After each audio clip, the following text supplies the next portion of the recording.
تو میرے بھائیوں اور دوستوں، میں عرض یہ کرنا چاہتا ہوں آپ سے بعد میں اور اپنے آپ سے پہلے اپنے واسطے سے آپ حضرات عرض کرنا چاہتا ہوں کہ ربیع الاول کا مہینہ اس لحاظ سے بڑا مبارک مہینہ ہے کہ اللہ تعالیٰ نے اس کو سرکار دو عالم صلی اللہ علیہ وسلم کے دنیا میں بھیجنے کے لیے انتخاب فرمایا. اور جب ربیع الاول کا مہینہ آتا ہے تو ہمارے ملک میں خاص طور پر جگہ جگہ گلی گلی محلے محلے محفلیں منعقد ہوتی ہیں. سرکار دو عالم صلی اللہ علیہ وسلم کی سیرت طیبہ بھی کا بیان بھی ہوتا ہے، جلسے بھی ہوتے ہیں، چراغاں بھی کرتے ہیں لوگ، اور نہ جانے کیا کچھ عید میلاد النبی کے نام پر کیا جاتا ہے. لیکن ہم سب کے سوچنے کی بات یہ ہے کہ یہ ہم کب سے یہ کام کرتے چلے آ رہے ہیں. سوچنے کی بات یہ ہے کہ آیا ان رسمی کارروائیوں کے بعد کیا ہماری زندگی میں کوئی تبدیلی آتی ہے؟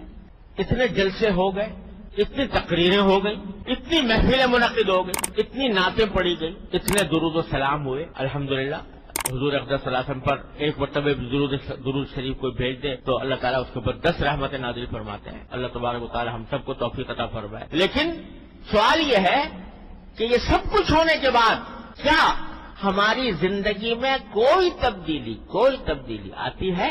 کیا ایسا ہوتا ہے کہ ان کارروائیوں سے پہلے ہم کسی سنت سے محروم تھے اور اب ان کارروائیوں کے بعد کسی سنت پر عمل کرنے کی توفیق ہو گئی؟ اگر اس سوال کا جواب ہم اپنے گریبانوں میں منہ ڈال کر دیکھیں تو بظاہر اکثر و بیشتر اس کا جواب نفی ہی میں ملے گا. جس ڈھب پر زندگی پہلے چل رہی تھی اب بھی چلتی ہے.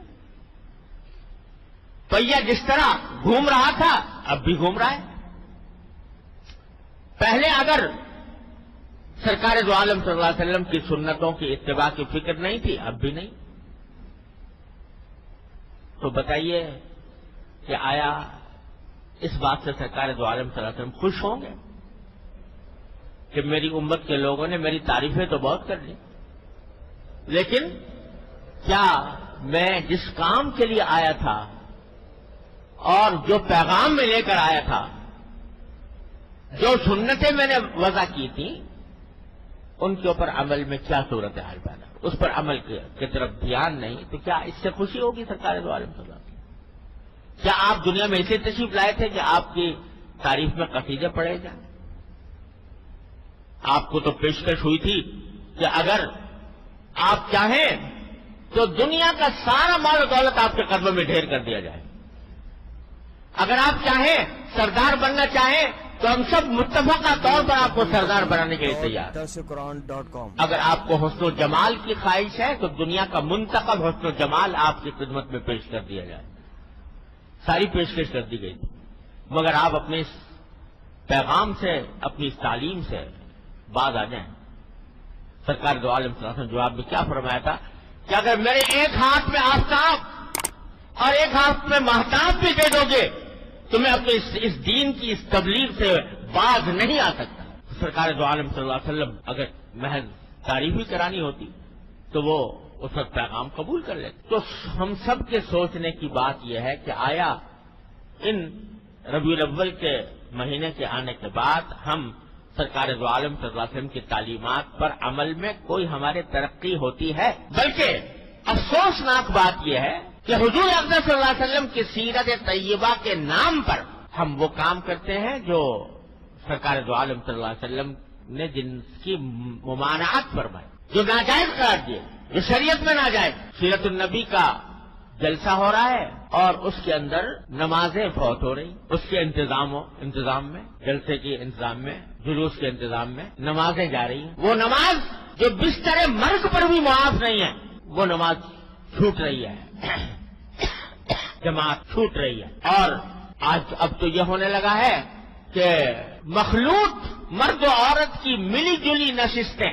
سیرت النبی کے نام پر، مرد بھی ہیں اور عورتیں بھی بے پردہ بناؤ سنگار کر کے اس محفل میں موجود ہیں، جس کو مٹانے کے لیے سرکار دو عالم صلی اللہ علیہ وسلم تشریف لائے تھے. وہ حضور کے نام پر ہو رہا ہے. اور اب تو نعتیں، حضور اقدس صلی اللہ علیہ وسلم کی نعت اتنی زبردست فضیلت کی چیز ہے. سرکار دو عالم صلی اللہ علیہ وسلم کا ذکر مبارک، وہ نعت پڑھی جا رہی ہے اور موسیقی کے ساتھ پڑھی جا رہی ہے. جس موسیقی کے آلات کو آپ کو یہ فرمایا آپ نے کہ میں ان کو مٹانے کے لیے آیا ہوں، وہ نعتیں ہو رہی ہیں، حضور کی بظاہر تعریف بیان ہو رہی ہے اور میوزک کے ساتھ ہو رہی ہے، موسیقی کے ساتھ ہو رہی ہے. تو بتائیے یہ سرکار دو عالم صلی اللہ علیہ وسلم کی سیرت کے ساتھ کون سا انصاف ہے؟ یہ کتنا بڑا ظلم، کتنی بڑی دھاندلی ہے کہ سرکار دو عالم صلی اللہ علیہ وسلم کی تعلیمات کو پامال کر کے کہا جائے کہ ہم سرکار دو عالم صلی اللہ علیہ وسلم کی سیرت بیان کر رہے ہیں یا آپ کی نعت بیان کر رہے ہیں۔ تو میرے بھائی اور دوستوں، ربیع الاول کا پیغام یہ ہے کہ ان رسمی کارروائیوں میں پڑھنے کے بجائے یہ دیکھو اگر واقعی سرکار دو عالم صلی اللہ علیہ وسلم کے ساتھ محبت کا دعویٰ ہے، اگر واقعتاً سرکار دو عالم صلی اللہ علیہ وسلم کی امتی ہو تو کم از کم اس مہینے میں اتنا جائزہ لے لو کہ سرکار دو عالم صلی اللہ علیہ وسلم کی کون سی سنت پر ہم عمل کرتے ہیں اور کون سے پہ عمل نہیں کرتے، جس پر نہیں کرتے اس کے اوپر اب کرنے کی کوشش کرتے ہیں۔ اهدنا الصراط المستقیم، ہم کو سیدھے رستے چلا